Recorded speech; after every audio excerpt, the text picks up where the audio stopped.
సర్వ సైన్యములకు అధిపతియగు యేసుక్రీస్తు నామములో మీకందరికి వందనాలు. 84వ కీర్తన 10వ వచనము. నీ ఆవరణములో ఒక దినము గడుపుట 1000 దినముల కంటే శ్రేష్టము. భక్తిహీనుల గుడారములలో నివసించుట కంటే నా దేవుని మందిర ద్వారమునొద్ద నుండుట నాకిష్టము. ప్రియమైన దేవుని ప్రియులారా, దేవుని సంగమా, యేసుక్రీస్తు ప్రశస్తమైన రక్తములో కడగబడి పవిత్రపరచబడి ఆయన కొరకు పరిశుద్ధ సంఘముగా ఏర్పాటు చేయబడిన సోదరి సోదరుడా, ఈ రోజున దేవుడు నీతో మాట్లాడుతున్నటువంటి మాట కోరాహు కుమారుల కీర్తనలో 84వ కీర్తనలు గమనించినట్లయితే కోరాహు కుమారుల ద్వారా దేవుని యొక్క ఉద్దేశము తెలియచేయబడుతూ ఉంది. నీ ఆవరణములో ఒక దినము గడుపుట 1000 దినముల కంటే శ్రేష్టము అంటున్నారు భక్తులు.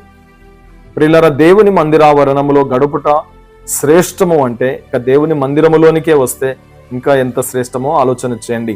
పరిశుద్ధుడైన దేవుని పరిశుద్ధాలయములో ఆరాధించుట కొరకు గతించిన 6 దినములు నీ పనులలో, నీ ప్రయాసములో, నీ ప్రయాణాల్లో, ఆయా చోట్ల నువ్వు వెళ్ళినటువంటి ప్రతి స్థలములో ఎన్నో రకాలుగా దేవుడు కృప చూపి బహుక్షేమము కలుగునట్లుగా, ఆరోగ్యము కలుగునట్లుగా, ఎటువంటి కీడు అపాయము రాకుండా ఈ 6 దినములు కాపాడి నిన్ను బలపరచడానికి, నీ క్షేమమునివ్వడానికి దేవుడు తన దూతలకు ఆజ్ఞాపించి తన కంటి రెప్పవలె నిన్ను కాపాడుతూ వచ్చాడు కదా.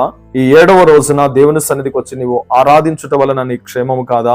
దేవుని మహిమపరచవలసిన నీవు దేవుని ఆరాధించకుండా నీ పనుల మీదనే ఆధారపడి, లేదా నీ కుటుంబీకులు, నీ బంధువులు ఏదైనా ప్రోగ్రామ్స్ పెట్టుకుంటే దానికే ప్రాధాన్యత ఇచ్చి నీ జీవితంలో ప్రభువుకు ప్రాధాన్యత ఇవ్వవలసినటువంటి నీ బ్రతుకులో ఆయనను నిర్లక్ష్యం చేస్తున్నావేమో ఆలోచన చేయి. భక్తిహీనుల గుడారములలో నివసించుట కంటే నా దేవుని మందిర ద్వారమున వద్ద ఉండుట నాకు ఇష్టము అంటాడు భక్తుడు. గనుక ప్రియ భక్త గ్రేసర్లారా, ఆలోచన చేయండి. నువ్వు భక్తిహీనులతో ఆరాధన రోజున సహవాసం చేస్తున్నావా? నీతిమంతుడు, పరిశుద్ధుడు, సకల మానవాళి కొరకై ప్రాణం పెట్టిన ప్రాణనాథుడైన యేసుక్రీస్తునాథుని ఆరాధించుటకు, కృతజ్ఞతార్పణలు అర్పించుట కొరకు వస్తున్నావా? ఆలోచన చేయి. నీ భక్తిహీనమైన చేష్టలను బట్టి నిజంగా ప్రభువుకు అవమానం కాదా? ప్రభువు దుఃఖపడడా? ఆలోచన చేయి. నీ కొరకు త్యాగం చేసిన ఆ ప్రభువును వదిలిపెట్టి నీవి లోకానుసారమైనటువంటి నీ శరీర సంబంధమైన బంధుత్వాలను, రక్త సంబంధికులకు ప్రాధాన్యత ఇస్తూ నీ కొరకు రక్తం కార్చిన యేసయ్యను నిర్లక్ష్యం చేస్తున్నావేమో ఆలోచన చేయి. ఒకసారి నిన్ను నువ్వు పరిశీలన చేసుకో. దేవుణ్ణి ఆరాధించుట మానకు సుమా.